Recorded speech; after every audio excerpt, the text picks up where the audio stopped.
आप लोग आप लेनिन और मार्क्सवादी विचारधारा पर जा रहे हैं ना।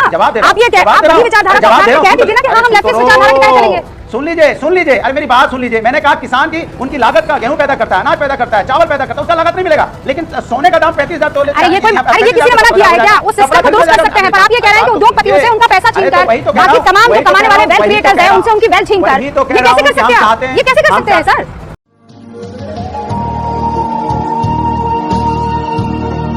कैसे हैं आप लोग? उम्मीद करती हूँ आप लोग बहुत बढ़िया से होंगे। आप सभी का स्वागत है मेरे YouTube चैनल सेकुलर इंसान डिटाइड में। आज हम बात करेंगे बहुत ही शानदार डिबेट के बारे में, जो कि जिसमें रूबिका लियाकत ने अनुराग भदौरिया की बहुत अच्छे से क्लास लगाई है, क्योंकि अनुराग भदौरिया का जो व्यवहार है या उनका डिबेट करने का जो तरीका है कुछ गलत है, क्योंकि वो अपनी बात कहते हैं, दूसरे की बात सुनना ही नहीं चाहते। इस पे शहजाद पूनावाला ने भी उन्हें काफी कुछ सुनाया है, साथ ही अपने फैक्ट रखने के साथ अनुराग भदौरिया की बहुत कररी धुलाई करी है।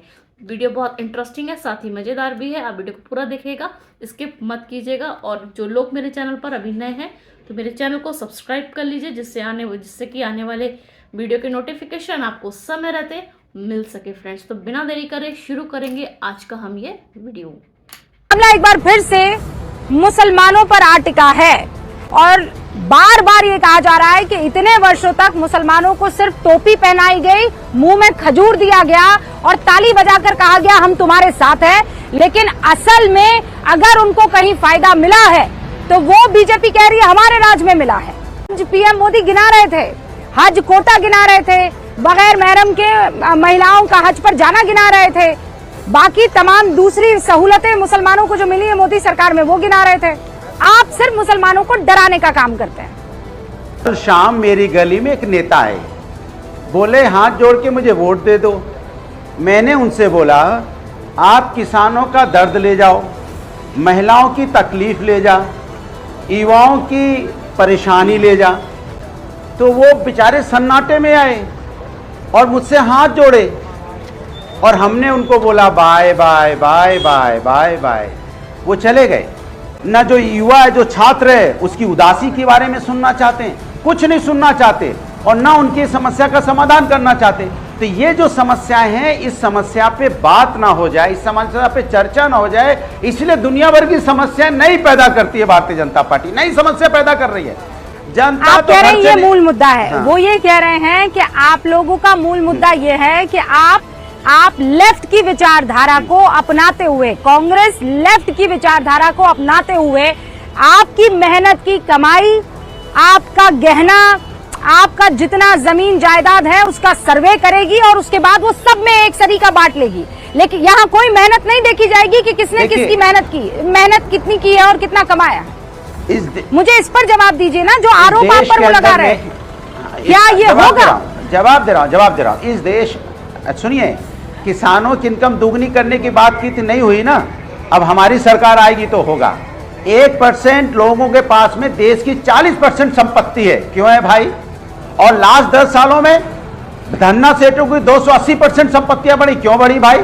किसान की इनकम दोगुनी नहीं हो सकती, किसान की अपनी लागत का मूल्य नहीं मिलेगा। किसान अगर गेहूं पैदा करता है तो उसको गेहूं का दाम नहीं मिलेगा, एमएसपी की गारंटी नहीं मिलेगी। लेकिन वही किसान अगर सोना खरीदने जाएगा तो 35,000 जो तोला होता था 17,000 तोला हो गया। आप लेनिन और मार्क्सवादी विचारधारा पर जा रहे हैं ना। जवाब दे रहा हूं। आप ये आप वही विचारधारा कह दीजिए ना कि हाँ हम लेफ्टिस्ट विचारधारा के तहत चलेंगे।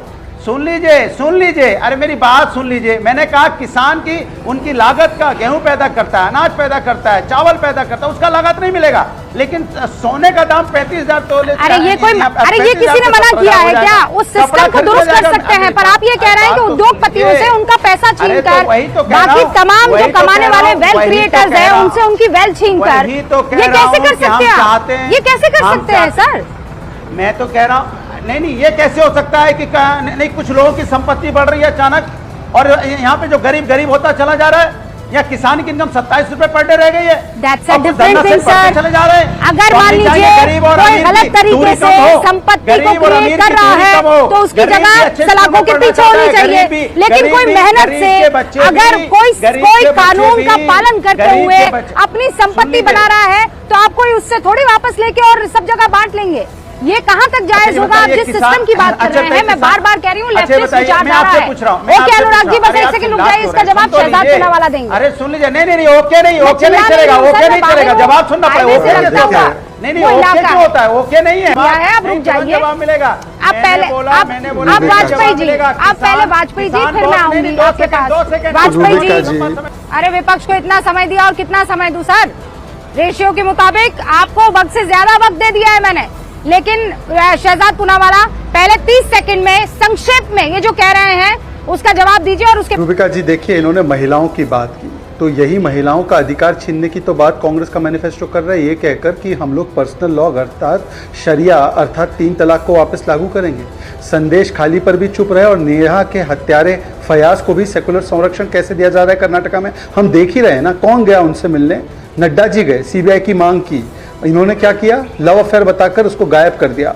और मैं इनसे पूछना चाहता हूं, ये कर्नाटका के मुख्यमंत्री का स्टेटमेंट है, ये प्रकाशित स्टेटमेंट है, I will give the wealth of the nation to Muslims.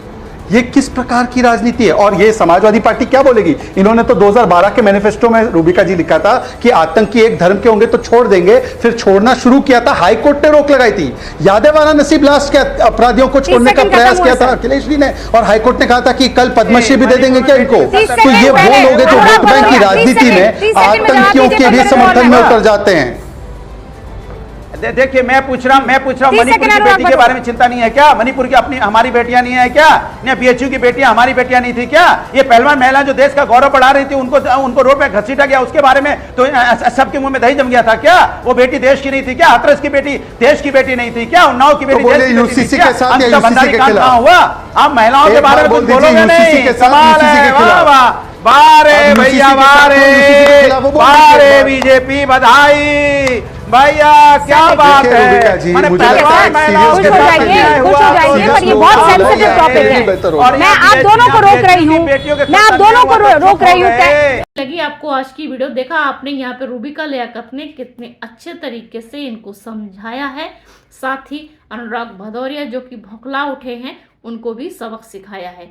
आपकी क्या राय है इस वीडियो के बारे में? आप अपनी राय कमेंट सेक्शन में रख सकते हैं। इसी तरीके की वीडियो के साथ हम जल्द मिलेंगे, तब तक कमेंट्स में लिखना ना भूलें।